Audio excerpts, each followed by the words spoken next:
Hi, I'm Tamara from CCUA, and today's garden side chat is going to be a bit of a kitchen side chat. We are going to be making vegetable broth from food scraps. So we all know right now times are tough and we're home a lot.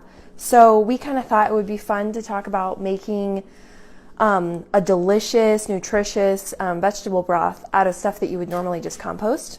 So there's a few other things that you'll use as well. But for the majority of this is just stuff that like over the last 2 weeks, whenever I was going to compost something, like I've been making a lot of soups and comfort foods and things like that. So I had a lot of like onion scraps, carrot peels, the inside of celery. I would actually just throw it in the freezer. And then like last night, I just threw the rest in the fridge. And then I compiled all of it into one beautiful bowl of food scraps. And we have some kale stems here. I made a kale salad. What else do we have here? Mushroom stems, like any random things that I was going to throw in the compost. I just put in here, and then I was like, I'm going to make a stack out of it. So there are a few things that you need to kind of avoid from what the experts say.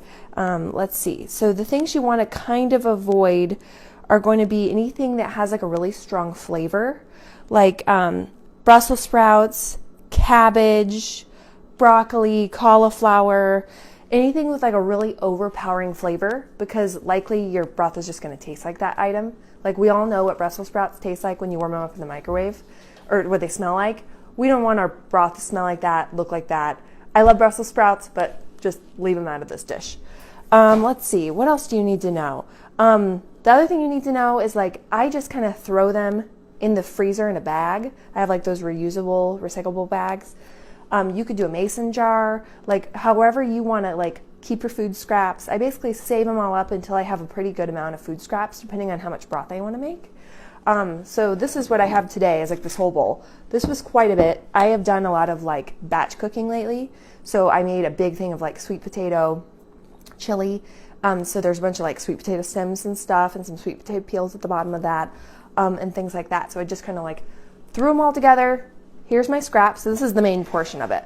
And then the second part, and so this part you will have to kind of prepare for just a tiny bit, nothing crazy, is I always do some sort of like herbs, like parsley, rosemary, oregano, whatever you kind of have on hand.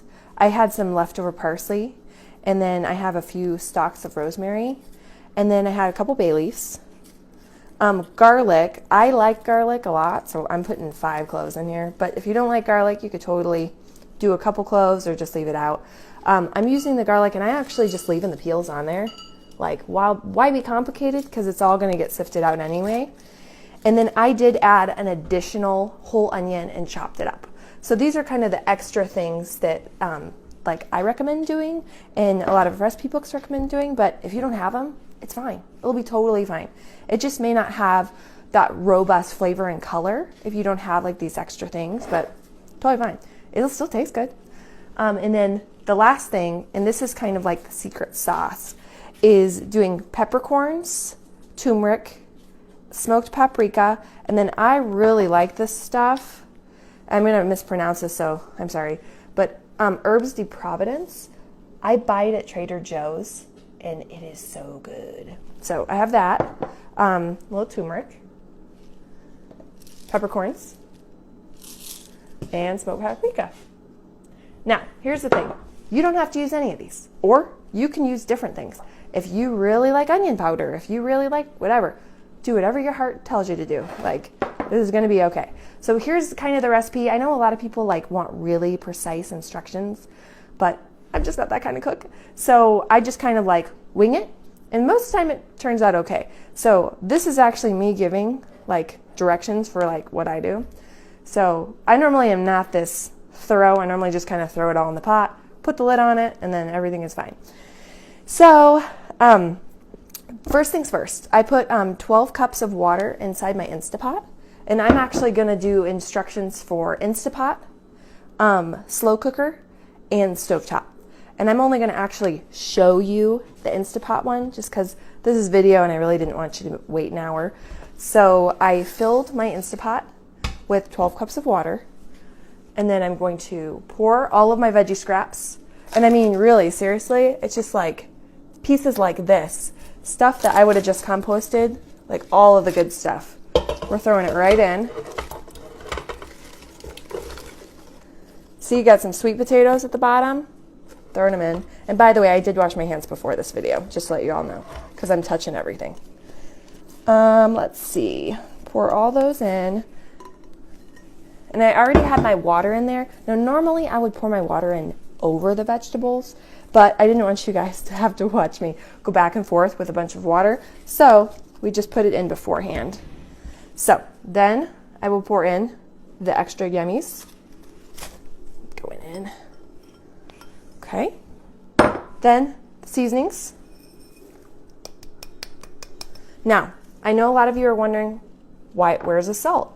I personally have done this with salt. I've also made bone broth with salt, and I've also done it without.